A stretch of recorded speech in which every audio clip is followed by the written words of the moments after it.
तुम्ही कम्प्युटर सुरू केला, पॉवर बटन दाबलं आणि काही सेकंदात डेस्कटॉप स्क्रीन तुमच्यासमोर तयार होते. मोबाईल सुरू केला की अँड्रॉइड किंवा iOSचा लोगो दिसतो आणि लगेच ॲप्स ओपन करायला तयार होतात. पण कधी विचार केलाय का, हे सगळं कंट्रोल करतोय कोण? Hardware, software, apps, memory, files या सगळ्यांचं कोऑर्डिनेशन करतं ते म्हणजे operating system.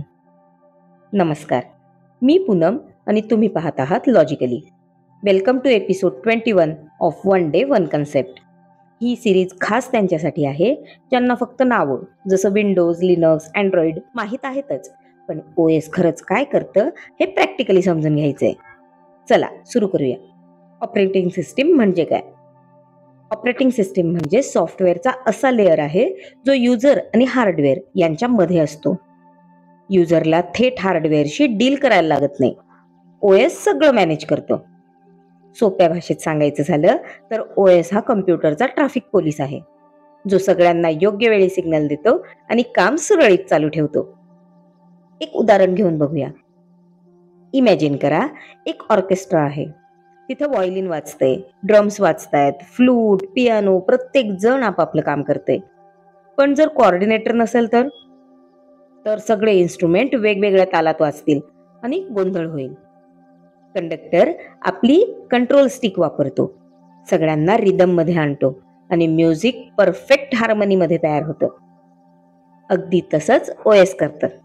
CPU, memory, input devices, output devices, apps हे सगळे पार्ट्स आपापलं काम करत असतात, पण त्यांना हार्मनीमध्ये आणून सिस्टीम स्मूथ चालवतो तो म्हणजे ऑपरेटिंग सिस्टीम. थोडं इंजिनिअरिंग दृष्टिकोनातून बघूया. Operating system CPU, memory, storage आणि इनपुट आउटपुट डिव्हायसेस सारखी रिसोर्सेस नीट मॅनेज करतं.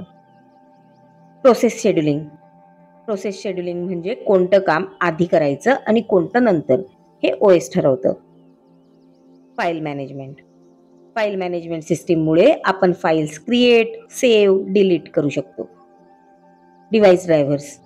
डिव्हाइस ड्रायव्हर्समुळे कीबोर्ड, माऊस, प्रिंटर यासारखी डिव्हाइसेस CPU सोबत नीट काम करतात. सिक्युरिटी आणि परमिशन्स देऊन OS आपल्या डेटाला प्रोटेक्ट करतं.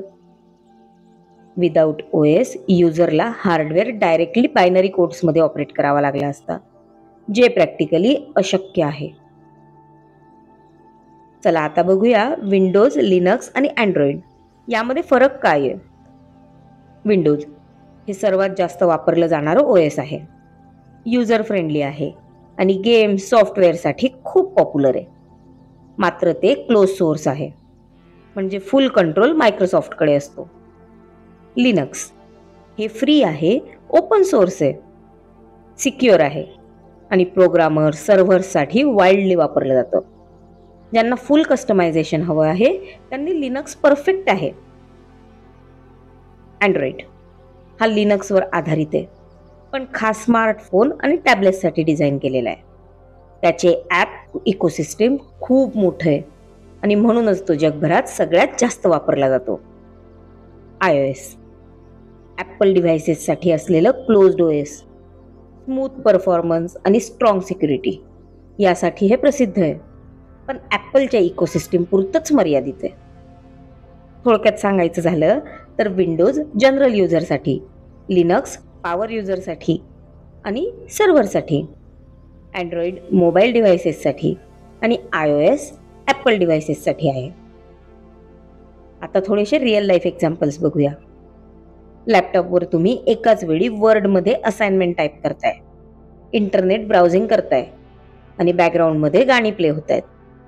विंडोज OS हे सगळं मल्टीटास्किंग स्मूथ हँडल करतं. कॉलेजच्या सर्व्हर रूममध्ये लिनक्स वापरतात, कारण हजारो स्टुडंट एकत्र कनेक्ट झाले तरी सिस्टीम स्टेबल राहतो.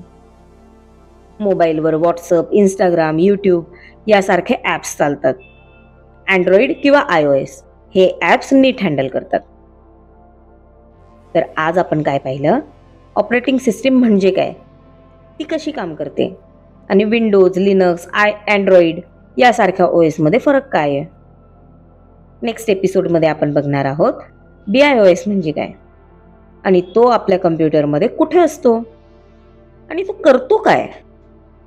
कन्सेप्ट क्लिअर झाला असेल तर लाईक करा आणि कमेंटमध्ये सांगा तुम्ही पर्सनली कोणता OS वापरता आणि का. हा व्हिडिओ शेअर करायलाही विसरू नका, कारण तुमच्या फ्रेंड्सपैकी कुणीतरी अजूनही म्हणत असेल ना, विंडोज आहे म्हणूनच माझा कम्प्युटर चालतो, पण खरं कंट्रोल स्टिक धरलेलं असतं ते OS ने.